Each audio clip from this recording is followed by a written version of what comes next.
Hello everyone. Once again I am here with you with types of relation. We already have discussed in previous video about this topic. So again let us discuss types of relation. Reflexive, symmetric and transitive. These three terms are very important in relations and maximum questions related to these three topics: reflexive, symmetric and transitive. So once again I am going to revise these three terms: reflexive, symmetric and transitive. Reflexive, every element is related to itself. Reflexive मतलब क्या हो गया? Every element is related to itself. Once again ध्यान देंगे थोड़ा सा. Every element is related to itself. Every element is related to itself. प्रत्येक element क्या हो? खुद से रिलेटेड हो. Every element is related to itself. Symmetric क्या होगा? Symmetric क्या होगी? यदि ए बी उस रिलेशन में शामिल है, मतलब हम आप शामिल हैं, तो आप और हम भी उस शामिल में होना चाहिए. Then B A belongs to R, मतलब प्रत्येक ऑर्डर्ड पेयर का उल्टा मिलना चाहिए. यदि ए बी है तो बी ए भी होना चाहिए. यदि ए बी है तो बी ए भी होना चाहिए. और ट्रांजिटिव रिलेशन में क्या कि यदि ए बी है और बी सी है, यदि ए बी है और बी सी है तो देन ए सी भी होना चाहिए. तो आपका ए सी भी होना चाहिए. A C belongs to R. A C belongs to R. A B और बी सी है तो ए सी भी होना चाहिए. ये तीन टॉपिक था जिसको हम लोग अच्छे से देख चुके थे. रिफ्लेक्सिव, प्रत्येक एलिमेंट खुद से रिलेटेड हो. साइमेट्रिक क्या हो कि यदि ए बी है तो बी ए भी होना चाहिए. उल्टा, प्रत्येक ऑर्डर्ड पेयर का उल्टा, यदि ए बी है तो बी ए भी होना चाहिए. और ट्रांजिटिव क्या है कि यदि ए बी हो और बी सी हो. ध्यान देंगे, यदि ए बी हो और बी सी हो, ए बी भी रहे और बी सी भी रहे, तो आपको क्या ए सी भी होना चाहिए. ए सी भी होना चाहिए, तभी ये आपका क्या होगा? ट्रांजिटिव हो जाएगा. Reflexive, symmetric and transitive. तो अगला ये देखिए, अगला हम टॉपिक अब देखने जा रहे हैं. ये तीन टॉपिक सबसे इम्पॉर्टेंट है और ये तीनों कंडीशन यदि फॉलो हो तो उस तीनों को एक कंबाइंड वर्ड यूज करते हैं, इक्विवेलेंस रिलेशन. ध्यान देंगे, equivalence relation. Equivalence relation number 4 number topic में इसको लिख लेंगे, इक्विवेलेंस रिलेशन. इक्विवेलेंस रिलेशन क्या है? Any relation are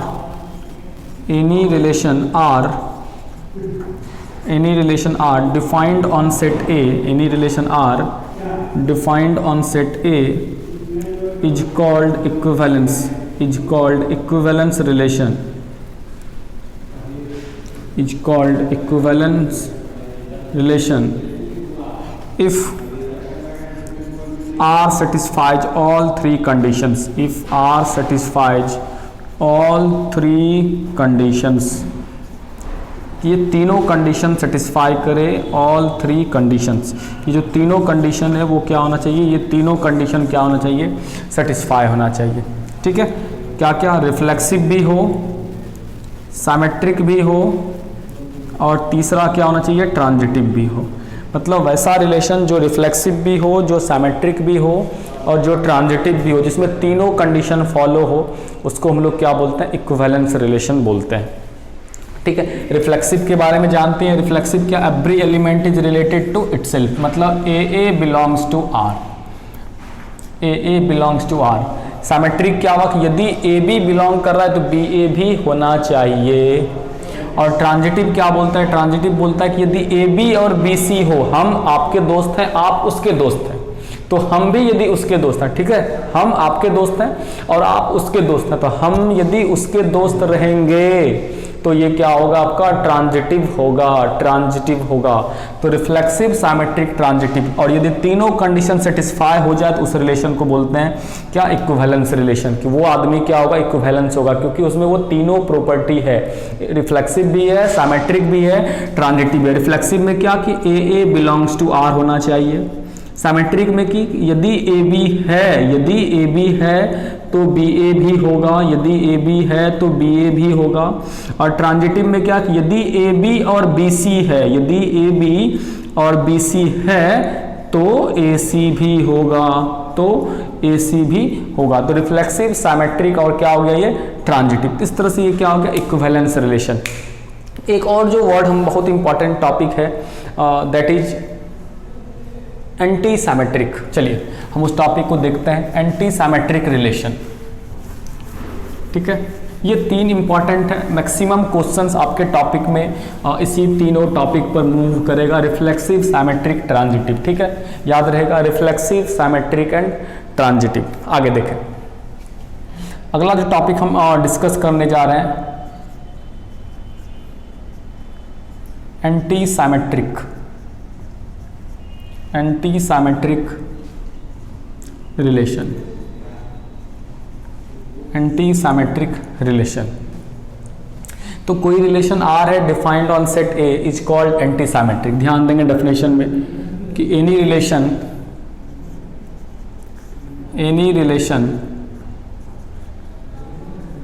R defined on set A is called, any relation R defined on set A is called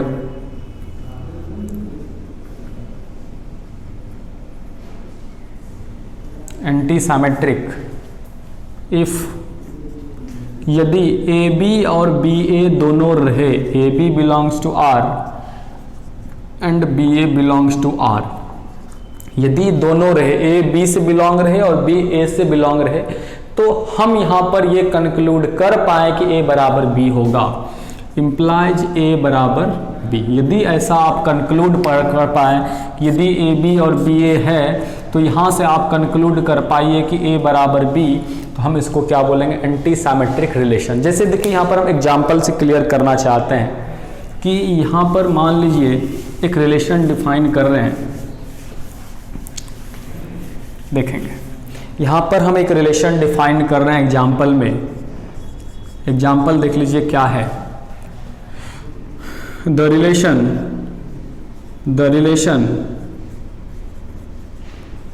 relation is a subset of, the relation is a subset of. ठीक है, ध्यान देंगे is a subset of, ये जो relation है is a subset of, ये जो relation है on the collection of sets, on the collection of sets, it is a anti symmetric relation. क्योंकि ध्यान देंगे यदि AB बिलोंग्स टू R होगा and BA belongs to R होगा, then we can conclude that A बराबर B। क्यों, देखें ध्यान देंगे AB बिलोंग्स टू R का मतलब क्या होगा कि A सबसेट B रहा होगा, क्योंकि इस रिलेशन का नाम सबसेट है। तो यदि AB इस रिलेशन में है तो इसका मतलब A सबसेट B रहा होगा, एंड यदि BA बिलोंग्स टू R है तो इसका मतलब B सबसेट A रहा होगा। और यदि A B का सबसेट है और B A का सबसेट है, इसका मतलब ये तभी होता है जब A बराबर B हो, जब A बराबर क्या हो B हो। मतलब A का सबसेट मतलब क्या, सबसेट मतलब A का सब कुछ यदि B के पास है तो सबसेट कहते हैं उसको। सबसेट मतलब A का सब कुछ B के पास है, और यहाँ पर B का सब कुछ A के पास है। ऐसा संभव है, ऐसा संभव तभी होगा जब A और B बराबर हो। तो मतलब A का सब कुछ B के पास है और B का सब कुछ A के पास है, इसका मतलब ये क्या हो गया आपका एंटी सिमेट्रिक रिलेशन। फिर से समझते हैं, कोई रिलेशन R है डिफाइंड किसी सेट A पर किया गया है, उसको हम लोग एंटी सिमेट्रिक बोलेंगे यदि AB भी बिलोंग करे R में और BA भी बिलोंग करे R में। तो यहाँ से हम ये कंक्लूड कर पाए कि A और B दोनों बराबर है। तो यदि ऐसा कंक्लूड हम कर पाते हैं तो फिर वो आपका एंटी सिमेट्रिक रिलेशन होता है। आगे एक और एग्जांपल हम आपको लेना चाहेंगे, less than or equal to, the relation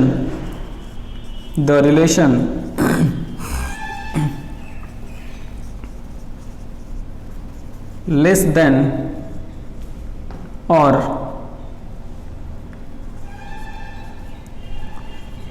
equal to, the relation less than or equal to, ध्यान देंगे the relation less than or equal to, the relation less than or equal to on the set of numbers, on the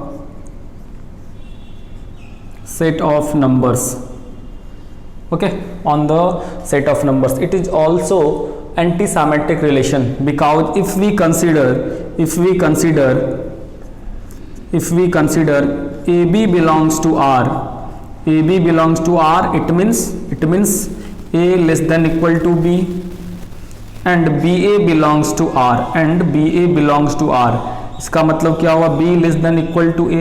So you can conclude from both these terms that A बराबर B. You can conclude from both these terms बराबर B, क्योंकि A B से छोटा है या बराबर है, और दूसरे कंडीशन में B भी A से छोटा या बराबर है। ऐसा होता है क्या? कोई एक ही तरफ ना छोटा होगा, लेकिन यदि इक्वल टू का कंडीशन है दोस्त, तो इसका मतलब वो डेफिनेटली A और B बराबर रहा होगा।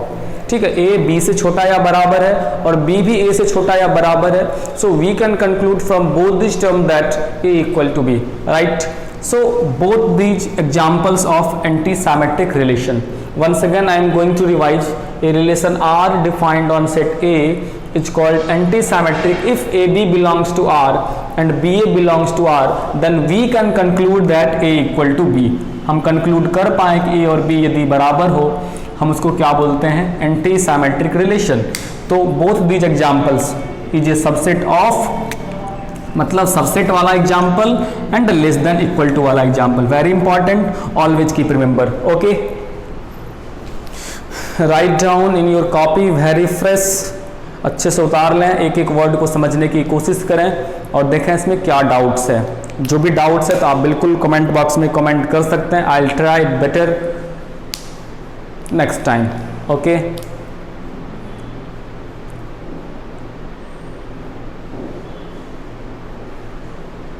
चलिए हम अगले टॉपिक पर, एक बहुत ही इंपॉर्टेंट टॉपिक आपको देखिए थोड़ा सा बताने जा रहे हैं कि अभी आपने एक देखा था क्या? Equivalence relation.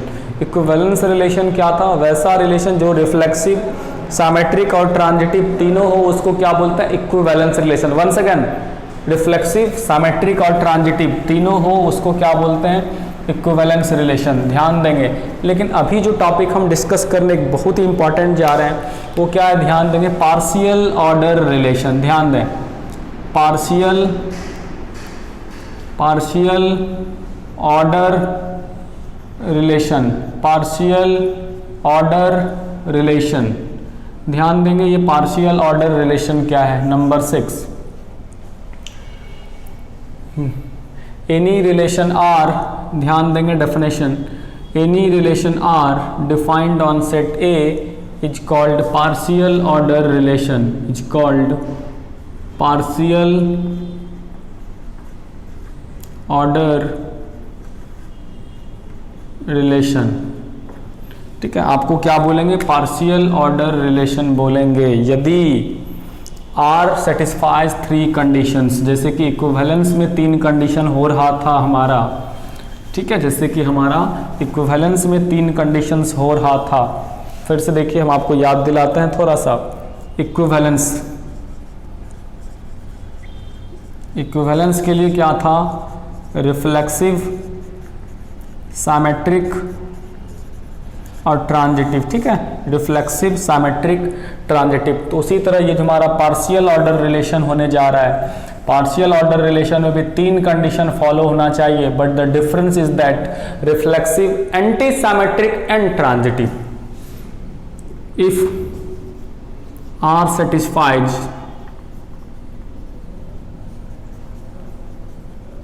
all 3 conditions, R satisfies all 3 conditions। क्या? कि ये रिफ्लेक्सिव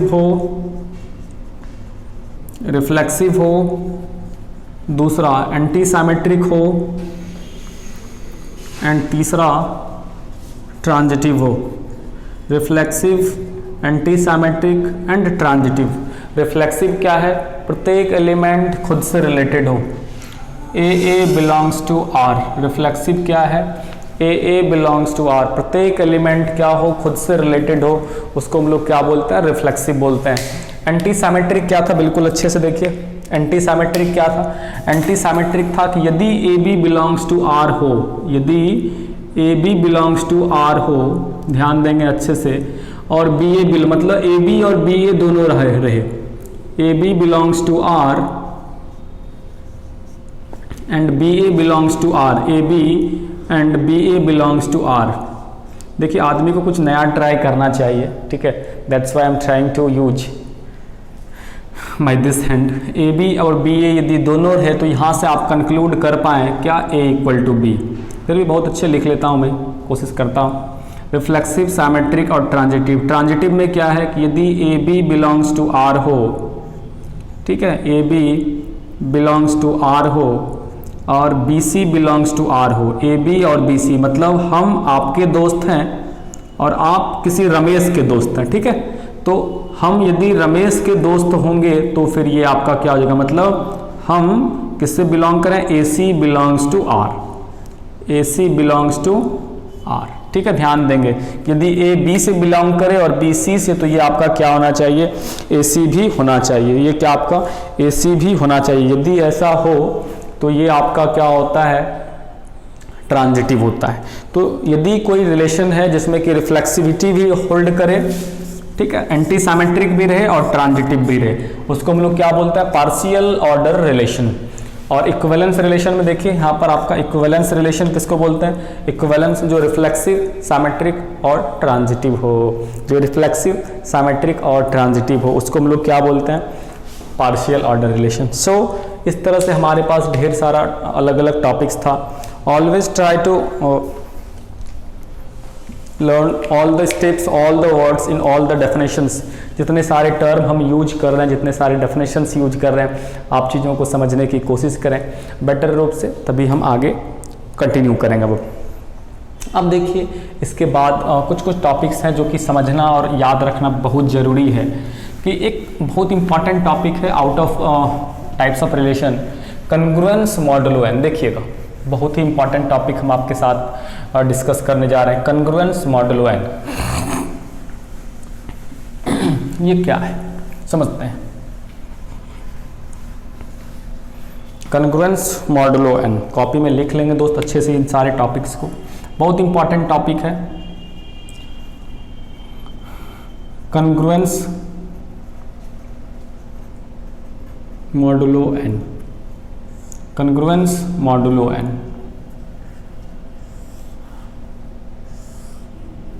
कन्ग्रुएंस मॉडुलो एन। वो वाला कन्ग्रुएंस नहीं भाई जो आप सर्वांगसम वाला पढ़ते थे ना 9th-10th में, वो वाला नहीं है, ये बिल्कुल अलग है, ठीक है। चलिए देखते हैं कन्ग्रुएंस मॉडुलो एन क्या है। ये रिलेशन में है आपका टॉपिक, ठीक। चलिए कन्ग्रुएंस मॉडुलो एन क्या है, तो यदि if a and b are, if a and b are, if a and b are two numbers, if a and b are two numbers, यदि ए और बी दो नंबर है, एंड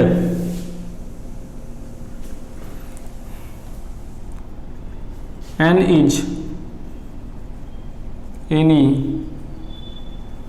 पॉजिटिव नंबर, एन क्या है, कोई positive number. If a and b are two numbers and n is any positive number, ठीक है, then if a minus b is, then if a minus b is divisible by n, then a is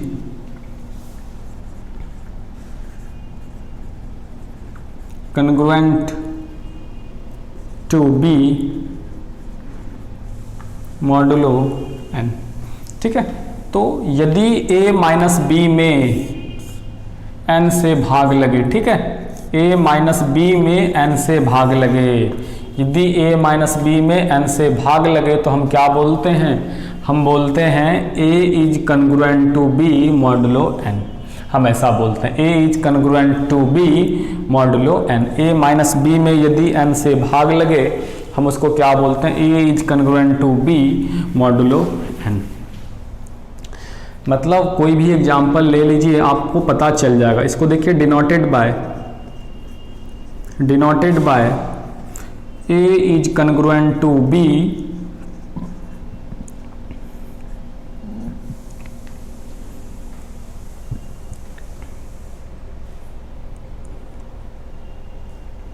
definition अच्छे से लिख लेंगे। अब चलिए example के मदद से समझने की कोशिश करेंगे इसको, but before that I am going to repeat this again कि यदि ए और बी कोई भी दो नंबर है, ए और बी क्या है, are two numbers, sorry any to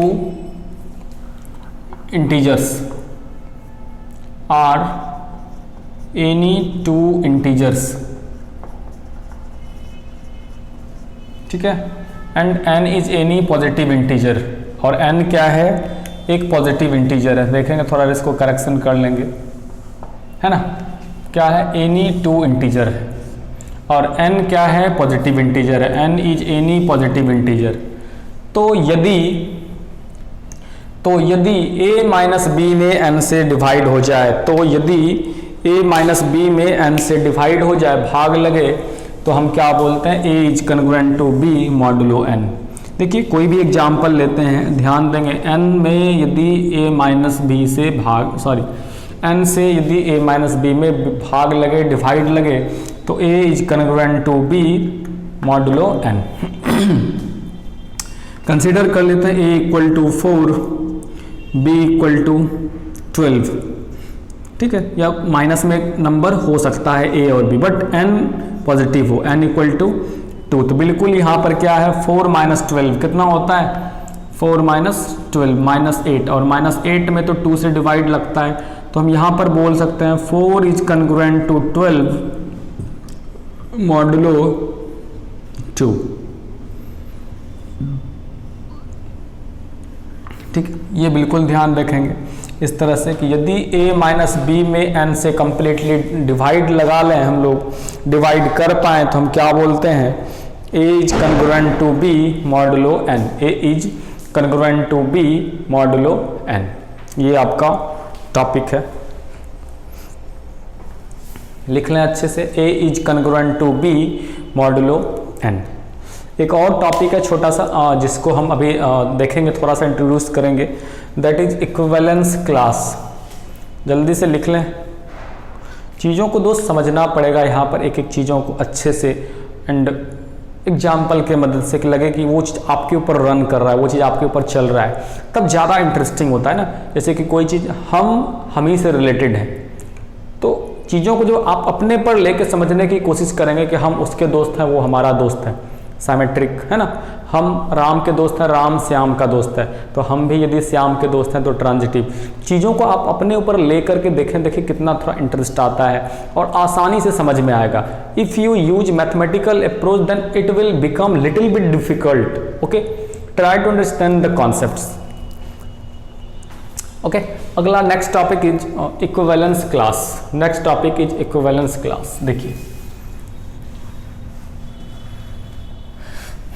एक छोटा सा टॉपिक है, and the last one equivalence class. After that we will continue some examples and questions of NCERT, right.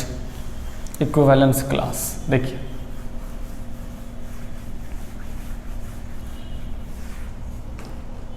अगला टॉपिक है इक्विवेलेंस क्लास।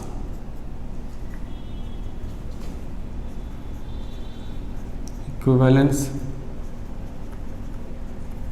क्लास, देखिए इक्विवेलेंस क्लास को समझने की कोशिश करते हैं।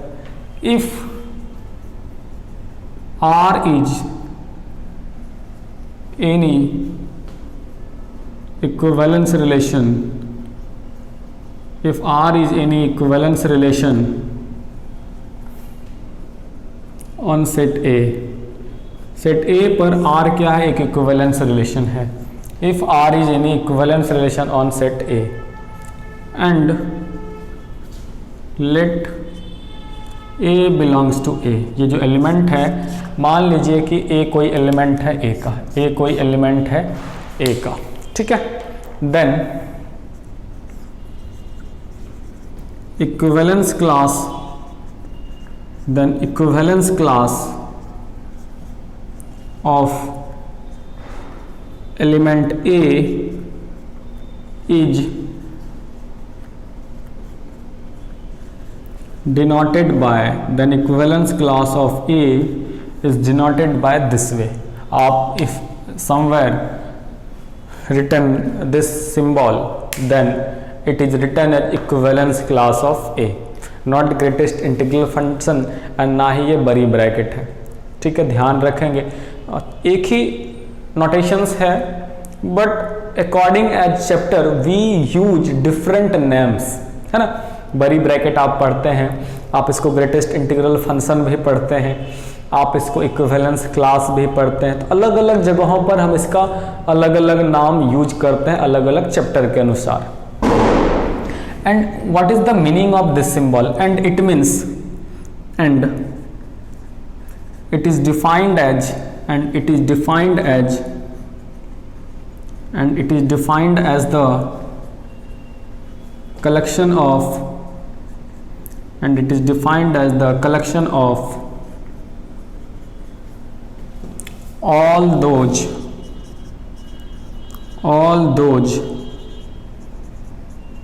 elements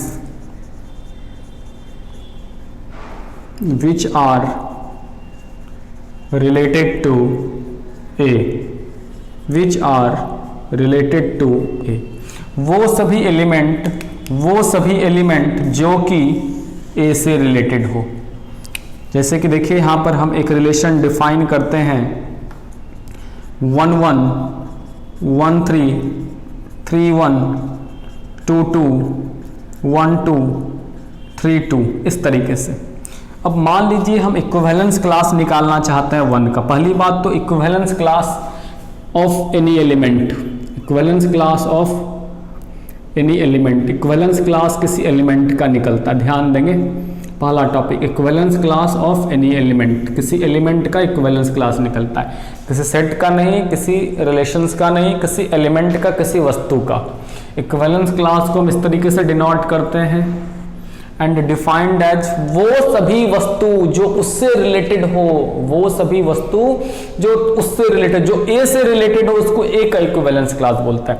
तो 1 का मतलब क्या हुआ? वो सभी वस्तु, देखिएगा, वो सभी एलिमेंट, वो सभी वस्तु जो 1 से रिलेटेड हो, जो 1 से रिलेटेड हो। ये नहीं कि 1 उससे रिलेटेड हो, 1 से रिलेटेड होना चाहिए। वो सभी एलिमेंट जो 1 से रिलेटेड हो। जैसे देखिए 1 रिलेटेड टू 1 नहीं, 1 रिलेटेड टू 3 नहीं, 1 से रिलेटेड, 3 रिलेटेड टू 1, ये क्या है? 3 1 से रिलेटेड है। तो जो 1 से रिलेटेड हो, तो पहला यहाँ पर क्या हो गया? 3 हो गया। और कोई है क्या? बिल्कुल यहाँ पर एक 1 आएगा, क्योंकि 1 रिलेटेड टू 1, 1 1 से रिलेटेड है, 1 1 से रिलेटेड है, और यहाँ पर एक आ गया 3 1 से रिलेटेड है। यहाँ पर और भी एलिमेंट हम लगा देते हैं, ये आपका 2 3 बन जाता, 3 3 बन जाता, 1 2 है तो आपका 2 1 बन जाता, 2 1 बन जाता, और 1 मिनट 1 3 3 1 2 2 1 2 2 3 3 3 3 3 2 1 इस तरह से। ठीक है, अब देखिए और भी यहाँ पर खुद और भी कोई है जो 1 से रिलेटेड है। ध्यान देंगे तो ये देखिए 2 रिलेटेड टू 1, तो 2 भी आ जाएगा, है ना, 2 भी आ जाएगा। अब केवल 1 1 2 2 3 3 ही रहता तो कम ही यूज करते। तो पूरे में से आपको खोजना है वो एलिमेंट जो 1 से रिलेटेड है, वो एलिमेंट जो 1 से रिलेटेड है। तो देखिए यहाँ पर 1 से रिलेटेड 1 है, ठीक है, यहाँ पर और 3 रिलेटेड है 1 से, और कौन है? 2 रिलेटेड है 1 से। ठीक है, तो ये क्या हुआ? 1 3 2 इक्विवेलेंस क्लास ऑफ A1। वो वस्तु जो 1 से रिलेटेड, 1 किससे नहीं, 1 से, हम 1 से हैं तो हम उसके इक्विवेलेंस क्लास कहलाए। 3 देखिए रिलेटेड है 1 से, तो 3 इक्विवेलेंस क्लास हुआ इसका। 1 रिलेटेड है 1 से, यहाँ 2 रिलेटेड है 1 से, तो 1 से कौन कौन रिलेटेड है, वो नहीं कि 1 से कौन कौन। ठीक है, उसी तरह जैसे हम 3 3 लेते, 2 2 लेते, तो किसी का भी इक्विवेलेंस क्लास निकाल सकते। जैसे 2 का इक्विवेलेंस क्लास क्या होता? 2 मतलब 2 से कौन कौन रिलेटेड है? देखिए पहला एलिमेंट 2 से रिलेटेड है, और वहां और देखिए 2 से 3 रिलेटेड है। यहाँ पर देखिए 1 भी 2 से रिलेटेड है, 1 भी 2 से रिलेटेड है, तो 1 हो गया। यहाँ देखिए 3 2 से रिलेटेड है, 3 भी हो गया इसमें, है ना। तो इस तरह से इक्विवेलेंस क्लास क्या हो गया? वो एलिमेंट जो 1 से रिलेटेड है, जो 1 से रिलेटेड है। देखिए अभी हम आपको कुछ एग्जाम्पल्स करेंगे छोटा छोटा इसी क्लासेस में। एग्जाम्पल्स क्या रिफ्लेक्सिव है, सिमेट्रिक है, ट्रांजिटिव है या नहीं है, हम इन टॉपिक को भी डिस्कस करेंगे आप। ठीक है, देखते हैं। अच्छे से लिख लेंगे इसको, equivalence class of any element. तो यदि वो इक्विवेलेंस रिलेशन है तो इक्विवेलेंस क्लास किसी एलिमेंट का कभी खाली नहीं होता है, ठीक है। Equivalence class is always non empty, ध्यान देंगे नोट में, equivalence class is always non empty. Equivalence class of A is always non empty, क्योंकि यदि ये इक्विवेलेंस रिलेशन है, यदि ये इक्विवेलेंस रिलेशन है तो कुछ हो ना हो वो एलिमेंट तो खुद से रिलेटेड होगा ही ना, 1 1 2 2 3 3 तो होगा ही, तो वो खाली होने का दोस्त कोई चांस बचता नहीं है ना। तो ये इस तरह से ये क्या हो गया, इक्विवेलेंस क्लास। तो इस तरह से हमारा ये टॉपिक है, जो अलग अलग छोटे छोटे टॉपिक्स में हम इसको डिवाइड कर सकते थे, है ना।